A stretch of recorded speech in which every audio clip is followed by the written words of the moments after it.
My dear listeners, tonight I bring you a story that will make you question everything you know about charity, about billionaires, and about the line between kindness and cunning. This is the story of a man the world called a saint, and the children who discovered he was anything but. Let me take you to the crowded, vibrant, but heartbreaking streets of Mumbai. The Mumbai sun beat down mercilessly on the crowded slum, baking the tin roofs and filling the narrow lanes with the smell of heat, waste, and desperation. In one particularly cramped alley, 12-year-old Lado was trying to fix a broken water pipe with her small, nimble fingers. Her younger brother, Raju, coughed weakly in the corner of their one-room shack, the sound rattling in his chest. "Don't worry, Raju," Lado said, her voice much older than her years. "When I get money today, I'll buy your medicine." Life had been this way since their parents died in a factory fire 2 years ago. Lado had become mother, father, and breadwinner all at once. She spent her days picking rags, begging at traffic signals, and doing any small job that would earn her a few rupees. But today felt different. There was a buzz in the slum talk of a miracle man who was changing children's lives. That evening, the miracle arrived in the form of a convoy of shiny black cars that looked utterly alien in the dusty slum. From the largest car emerged a man dressed in simple white clothes, Arjun Mehta.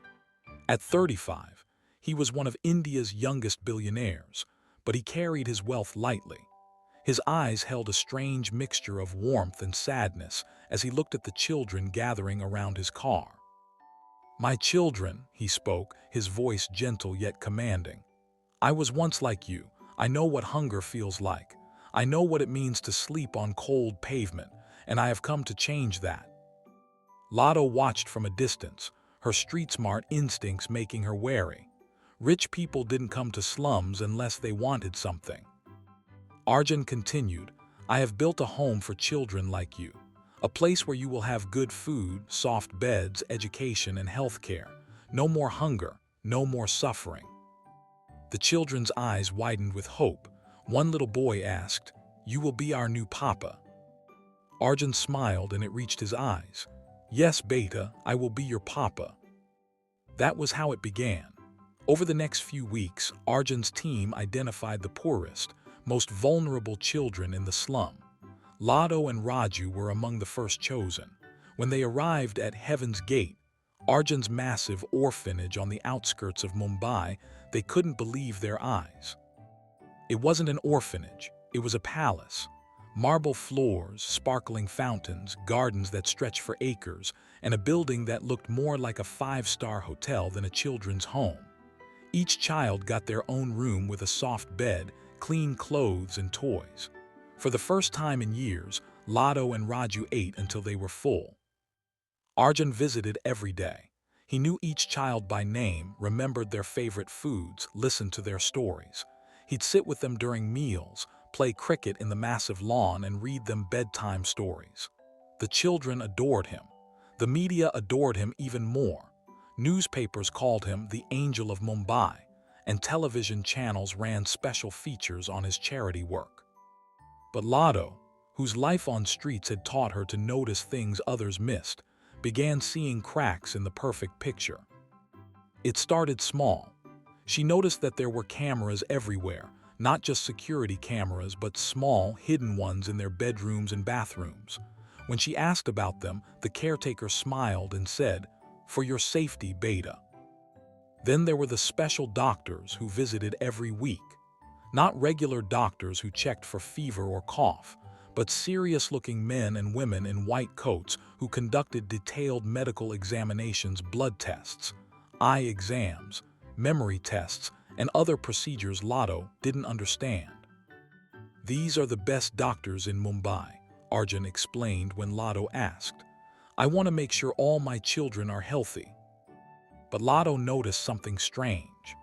The doctors seemed particularly interested in children who had certain features like her own unusually good memory, or little Priya's ability to see perfectly in dim light, or Rohan's resistance to illness despite growing up in the dirtiest slums. One night, unable to sleep, Lado decided to explore. She slipped out of her room and wandered through the silent corridors. Most doors were locked, but one at the end of the hallway wasn't.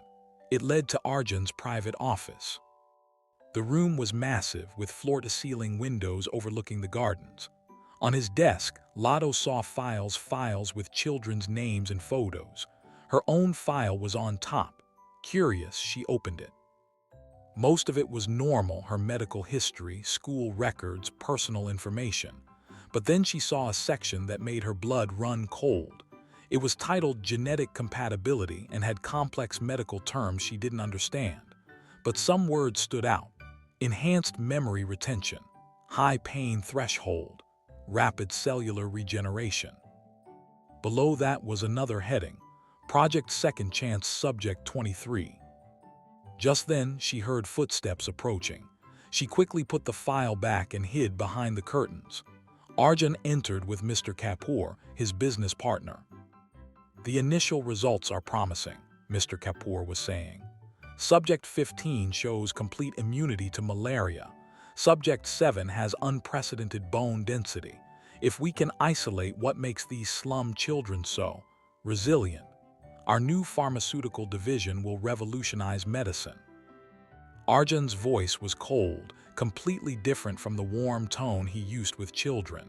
"Just make sure the media doesn't find out. The world thinks I'm a saint. Let them keep thinking that." Lado stayed hidden until they left, her heart pounding. She didn't understand everything she heard, but she understood enough. They weren't children to Arjun, they were subjects, experiments. The next morning, when Arjun came for his daily visit, he gathered all the children in the garden. "My dear children," he said, his voice warm again, "I have wonderful news. We're starting a special health program to make you even stronger and healthier." The children cheered, but Lado felt cold fear. She looked at Arjun's smiling face and saw the truth behind it. The angel of Mumbai had wings, but they weren't heavenly. They were hiding something dark, something dangerous. And Lado knew she had to find out what it was, before it was too late for all of them. The days at Heaven's Gate took on a new, sinister tone for Lado. Where she once saw luxury, she now saw gilded cages. Where she once heard kind words, she now detected carefully crafted lies. Arjun's smiles, which used to comfort her, now sent chills down her spine. But she kept her discoveries to herself, knowing that revealing her suspicions too soon could put all the children in danger. The special health program began the following week. Dr. Sharma, the head of the medical team, gathered all 100 children in the grand dining hall. He was a tall, stern-looking man whose smile never reached his eyes. "Children," Dr. Sharma began, his voice echoing in the massive hall, "we're going to make you the healthiest, strongest children in India. This program will include special vitamins, exercises, and some advanced medical treatments." Lado watched carefully as her brother Raju and the other children listened with trusting eyes. They saw this as another gift from their generous Papa Arjun. But Lado noticed the way Dr. Sharma's eyes lingered a little too long on certain children, particularly those who had shown unusual abilities during their initial tests. The first phase involved daily vitamin supplements. Each morning after breakfast, the children lined up to receive their special health drinks, colorful liquids in small paper cups. Lado pretended to drink hers but found ways to dispose of it when no one was watching. She noticed that the drinks given to different children had slightly different colors and consistencies.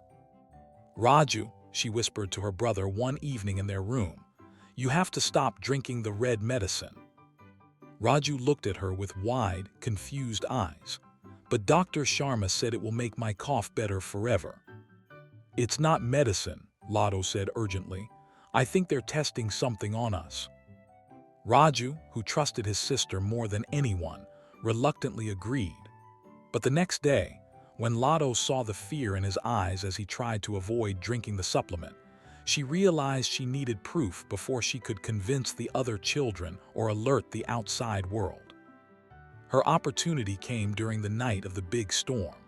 Thunder rumbled across Mumbai, and torrential rain lashed against the windows of Heaven's Gate. Most children were frightened by the storm, but for Lado, it provided the perfect cover.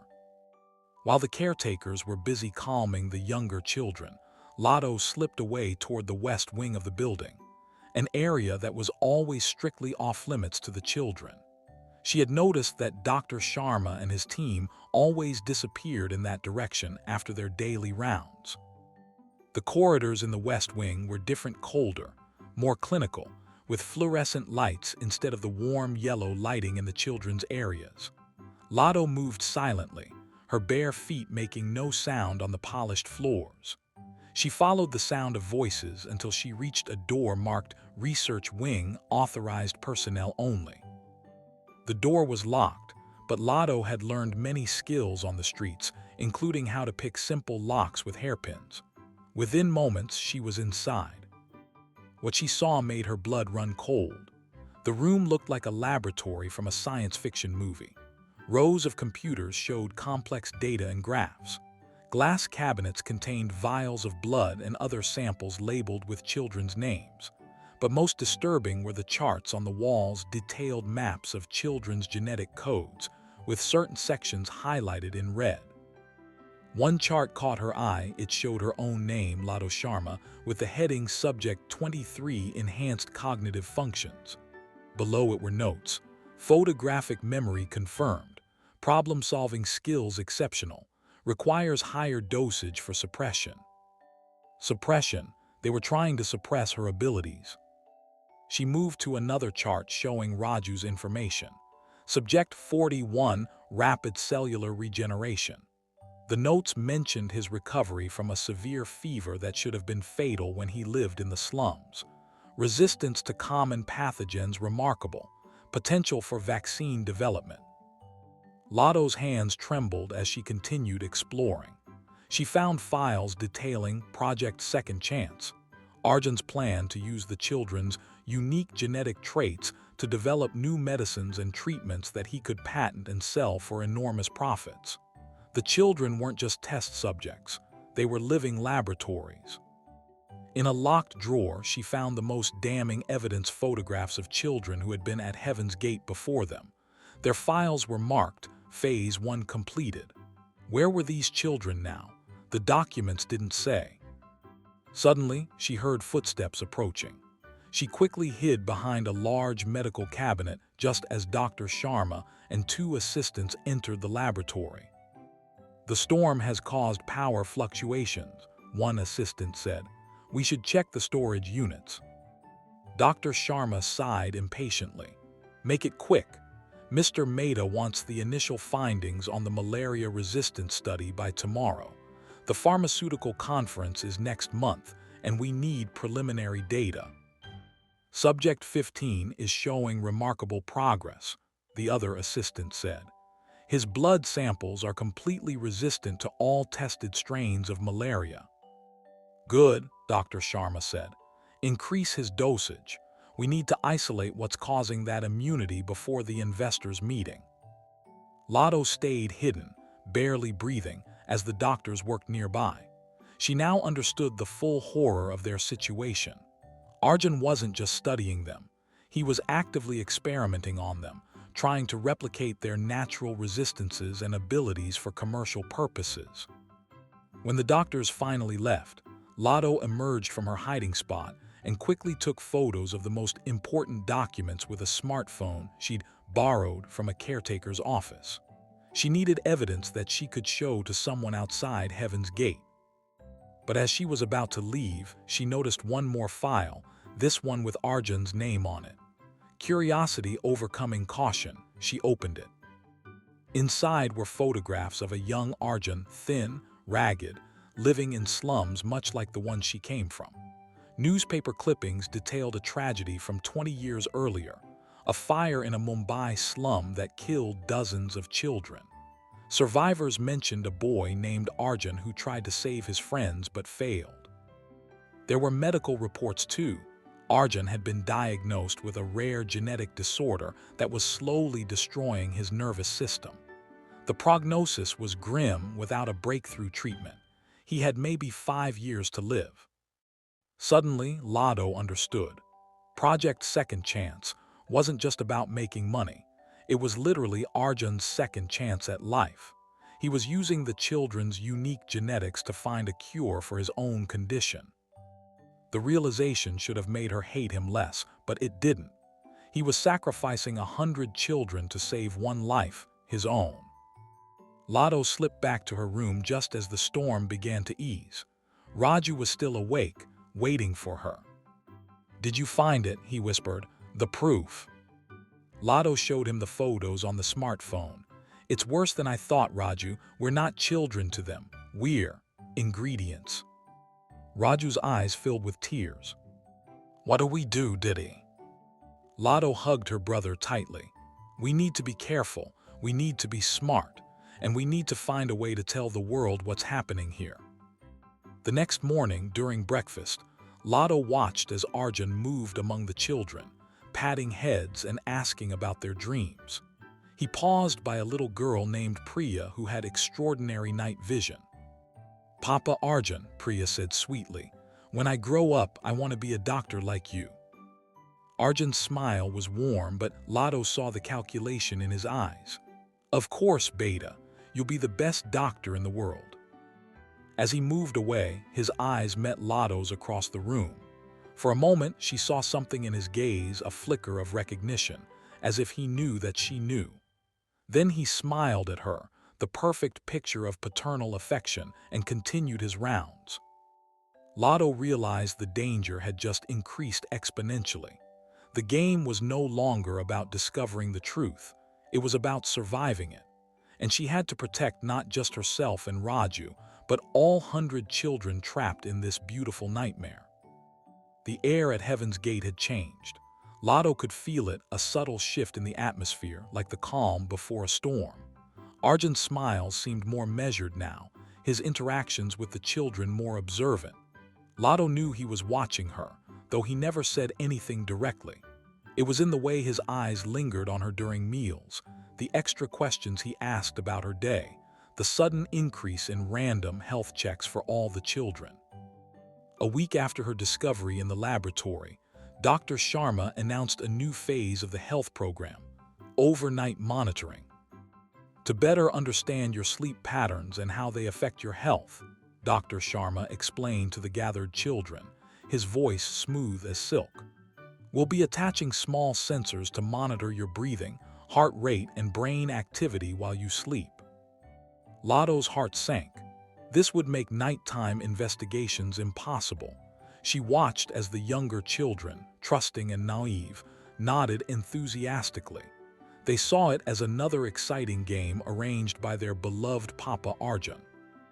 That night, as a nurse attached cold, sticky sensors to Lado's temples and chest, she made a decision. She had to act fast, before the net closed completely around them. The opportunity came unexpectedly 2 days later. A group of foreign journalists arrived for a scheduled tour of Heaven's Gate.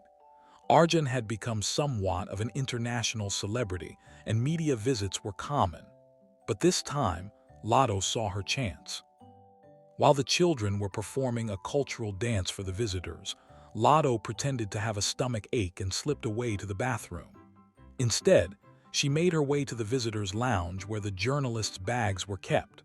Her fingers trembled as she searched through the bags, looking for a phone, a camera, anything she could use to contact the outside world. In the third bag, she found a smartphone.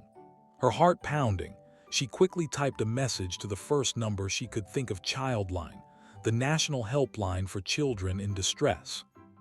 100 children trapped at Heaven's Gate Orphanage. Medical experiments, help us. Location. She never finished the message. Strong fingers closed around her wrist, and the phone clattered to the floor. "Looking for something, Lado?" Mr. Kapoor's voice was dangerously calm. Lado's blood ran cold. She turned to face Arjun's business partner, her mind racing for an explanation. I was just curious about the phone," she stammered. Mr. Kapoor's smile didn't reach his cold eyes. "Curiosity is a dangerous trait in children, Lado, especially here. He picked up the phone and deleted the unfinished message.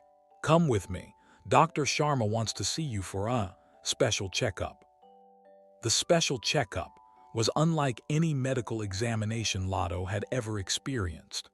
Dr. Sharma took her to a different part of the West Wing, a room she hadn't seen before, filled with more advanced equipment. Subject 23 shows increased cognitive activity and suspicious behavior, Dr. Sharma told his assistant as they strapped Lado to a reclining chair. "We need to assess if the current dosage is sufficient for compliance." Lado struggled against the restraints. "What are you doing to me? Let me go." "This is for your own good, Beta," Dr. Sharma said in a tone that was probably meant to be soothing, but came out as creepy. "We just need to make sure you're healthy and happy here."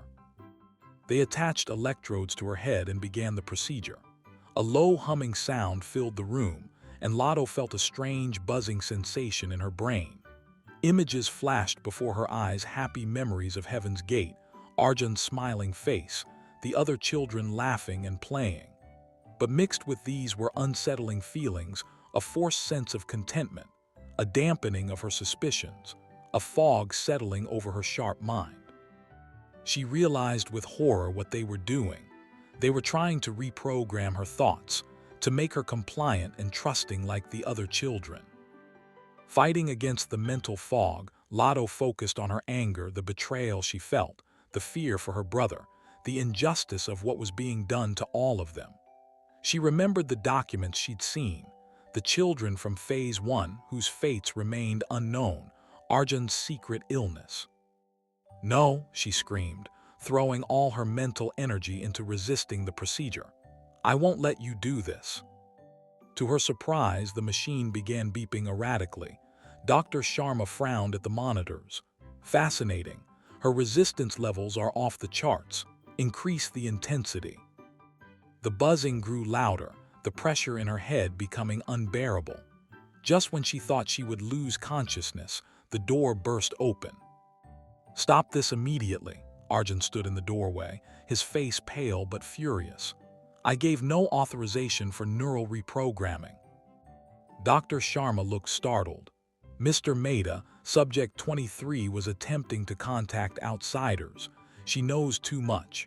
This is standard protocol for—" "I don't care about your protocols," Arjun snapped.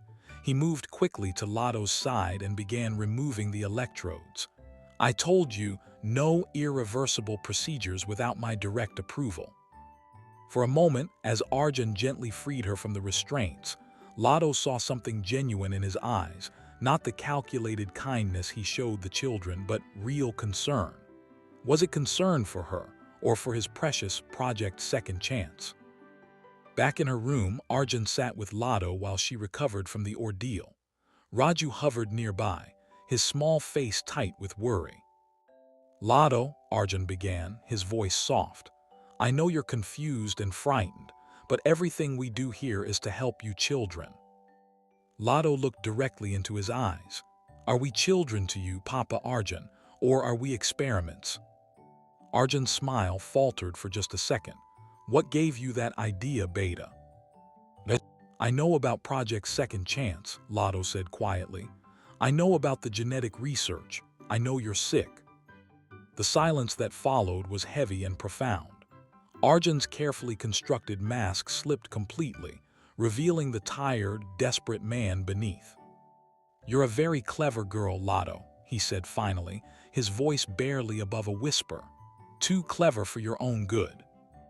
He stood and paced the room. "Yes, I'm sick. And yes, I'm hoping that studying you children might help find a cure. But that doesn't mean I don't care about you." "Then let us go," Lado pleaded. "Let all of us go back to our families." Arjun shook his head, his expression turning hard. "I can't do that. The world needs what you children have. Your unique abilities could help millions of people." "By forcing us to be your lab rats," Lado shot back. "It's not like that." Arjun's composure broke completely. "Do you think I wanted this? I watched children die when I was your age. I couldn't save them then, but I can save millions now. Don't you understand? This is bigger than any of us." He took a deep breath, regaining control.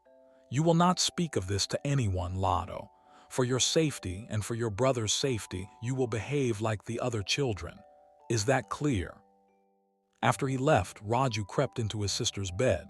"Didi, I'm scared." Lado hugged him tightly. "Don't be scared, Raju. I have a plan." She had noticed something during her confrontation with Arjun, a vulnerability she hadn't seen before. Behind all the wealth and power, Arjun was still that helpless boy from the slums, still trying to save children, still haunted by his past failures. And somewhere beneath the cold businessman and desperate patient, there might still be a shred of decency. That night, when everyone was asleep, Lado did something she hadn't done since her parents died. She prayed. Not to any particular god, but to the universe, to whatever forces might be listening. Then she began to write. Using a pencil she'd hidden and paper stolen from the arts and crafts room, she documented everything she discovered: the laboratory, the medical experiments, Project Second Chance, Arjun's illness. She wrote about each child and their special abilities. She described the hidden cameras, the suppressed test results, the children from Phase 1 who had disappeared. She wrote until her hand cramped and dawn began to color the sky. Then she hid the pages in the one place she was sure no one would look, inside the hollow leg of her bed. The next morning, during breakfast, Arjun made an announcement that sent a chill down Lado's spine. "Children," he said, his voice unusually tense, "we're going to have a special celebration next week. Some very important people are coming to visit us, doctors and scientists from around the world who want to learn about our successful model." The other children clapped and cheered, but Lado understood the true meaning behind his words. The important people were potential investors for Project Second Chance. The celebration was a demonstration of their research progress. She had 1 week. 1 week to expose the truth, to save herself and the other 99 children. 1 week to decide whether to appeal to the ghost of goodness in Arjun Mehta or to destroy him completely. The week passed in a blur of forced normalcy. Lado played her part perfectly, the grateful, happy orphan who adored her generous benefactor. She smiled during the rehearsals for the cultural performance, participated eagerly in the health checks, and even told Arjun how excited she was to meet the important visitors. But beneath the surface, her mind was racing, planning, calculating. She had divided her evidence into 3 copies. One remained hidden in her bedpost.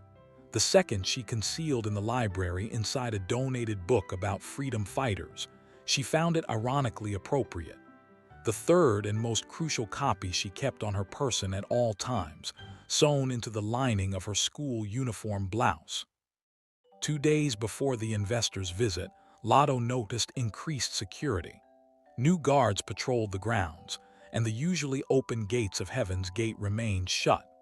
The children's movements were more restricted, and Lado found herself constantly accompanied by a buddy, one of the older girls who worked closely with the staff.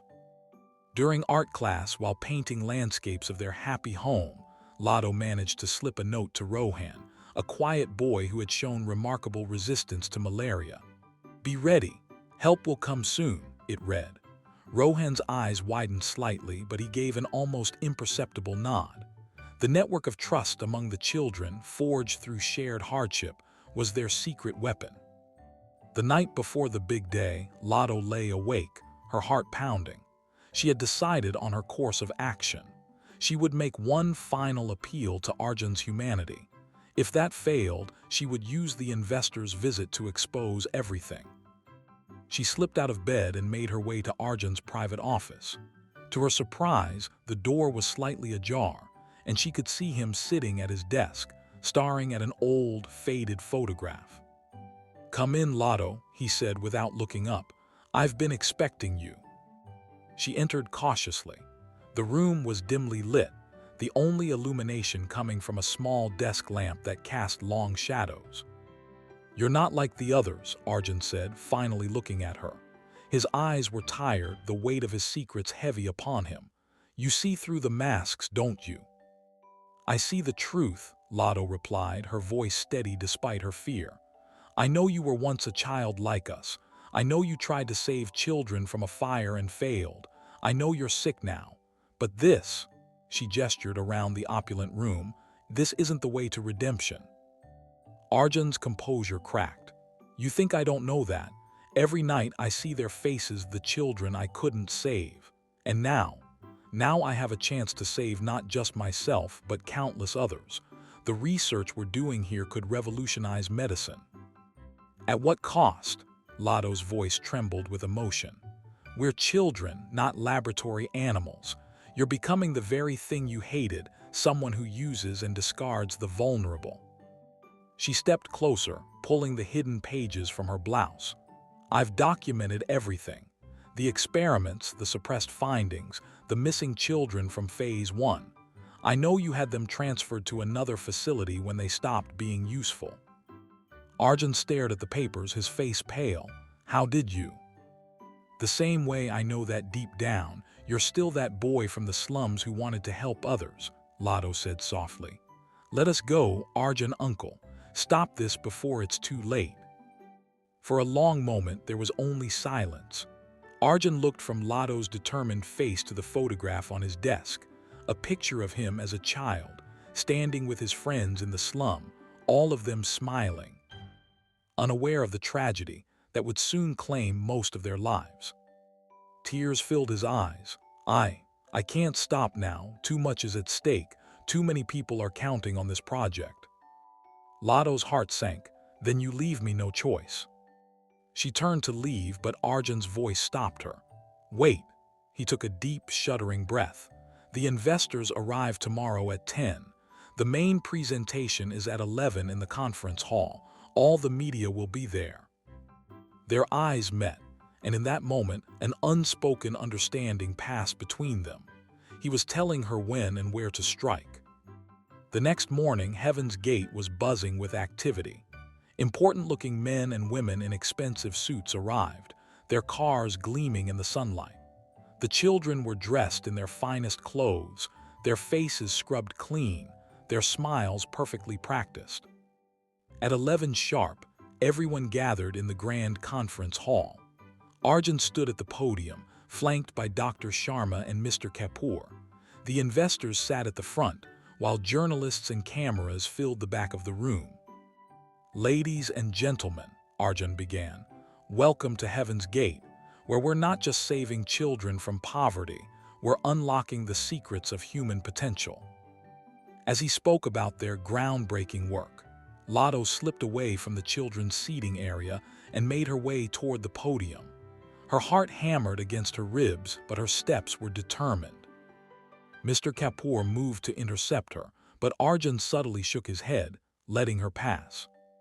"Every child here possesses unique genetic gifts that could hold the key to curing diseases, enhancing human capabilities, and extending life itself," Arjun continued, his eyes meeting Lado's as she reached the podium. "With all due respect, Papa Arjun," Lado said, her voice clear and strong, amplified by the microphone, "you're not telling them the whole truth." A murmur rippled through the audience. Cameras flashed. "What are you doing, child?" Dr. Sharma hissed, trying to steer her away. Lado stood her ground, pulling the papers from her blouse. "The truth is that we're not volunteers in this research. We're prisoners. We're being experimented on without our consent or understanding." Chaos erupted. Journalists surged forward, their cameras clicking furiously. Investors looked at each other in confusion and alarm. "These documents prove everything," Lado continued, her voice shaking but determined. "Forced medical procedures, genetic manipulation, psychological conditioning, all hidden behind the facade of charity." Security guards moved in, but Arjun raised his hand, stopping them. He looked at Lado, then at the shocked audience, and finally at Mr. Kapoor and Dr. Sharma, whose faces had gone pale. "It's true," Arjun said quietly, and the room fell silent. "Everything this child has said is true." The confession hung in the air, stunning everyone into silence. Then all hell broke loose. In the aftermath, As police vehicles and child welfare officials swarmed Heaven's Gate, Lado found Arjun sitting alone in his office, the door open. He was staring at the same old photograph. "You did the right thing," Lado said from the doorway. Arjun looked up, his eyes red-rimmed but clear. "I should have done it much sooner," he sighed deeply. "The children from Phase 1 are safe there in a proper boarding school in Pune. I'll make sure all of you are properly cared for, and I'll face whatever consequences come." As Lado turned to leave, he added softly, "You were right, Lado. I had become the very thing I hated. Thank you for reminding me of who I used to be." Weeks later, the children of Heaven's Gate were moved to proper rehabilitation centers or reunited with their families. Lado and Raju were placed with a kind foster family who understood their trauma and extraordinary experiences. The media dubbed Lado the Little Warrior, and her story sparked nationwide debates about ethics in scientific research and the rights of vulnerable children. Arjun, facing multiple charges, cooperated fully with authorities, providing evidence against the other adults involved in Project Second Chance. One sunny afternoon, as Lado helped her foster mother in the kitchen of their simple but loving home, she received a letter. It was from Arjun, written from prison. "Dear Lado, I'm writing to thank you for saving me from myself.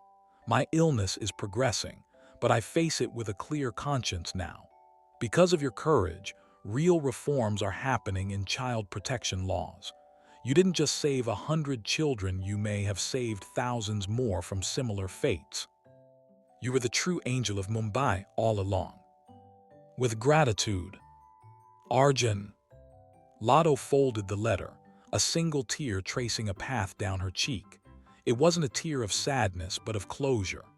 The nightmare was over, and a new chapter was beginning for her, for Raju, and for all the children who had finally found real freedom.